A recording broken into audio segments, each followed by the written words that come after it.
L'ASEC Mimosa vient de perdre l'un de ses illustres dirigeants. Président central du club jaune et noir entre 1980 et 1981, Victor Ekra est décédé le 13 octobre dans une clinique à Abidjan. Victor Ekra fait partie des dirigeants qui ont marqué leur passage à la tête du club le plus titré en Côte d'Ivoire, fut-il bref. Un président humble, très proche des hommes et qui savait donner de la joie aux joueurs. C'est un président qui donnait de la joie aux joueurs. En son temps, il y a eu beaucoup d'innovations, notamment au niveau des équipements. Il a beaucoup investi et nous a fait rêver. Il savait nous galvaniser pendant les matchs de Coupe d'Afrique, a témoigné Kofi, une gloire du football ivoirien qui a fait les beaux jours des jaunes et noirs entre 1981 et 1983.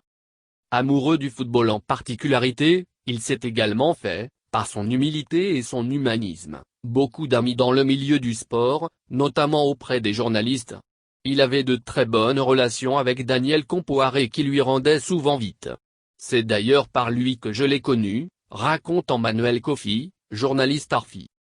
Il était fondamentalement généreux et avait beaucoup de respect pour l'autre. Il aimait l'ASEC. C'est l'un de ceux qui ont apporté beaucoup à ce club. Il fait partie des grands dirigeants de l'ASEC. Ces derniers temps je l'ai revu, on avait le même coiffeur. Il se plaignait de ce que le football ivoirien soit divisé aujourd'hui, au lieu de rapprocher. Il me reprochait également de plus chercher à le voir et je lui avais promis de le faire. C'est une grosse perte pour le sport, parce que c'était un exemple d'humilité. Il y a un peu plus d'un mois quand je l'ai vu, il n'avait pas de soucis de santé, il avait simplement pris de l'âge, a-t-il poursuivi. Il faut rappeler qu'après Victor Ekra, 1980-1981, 3 autres présidents se sont succédés à la tête du club avant l'ère Roger Ouéma.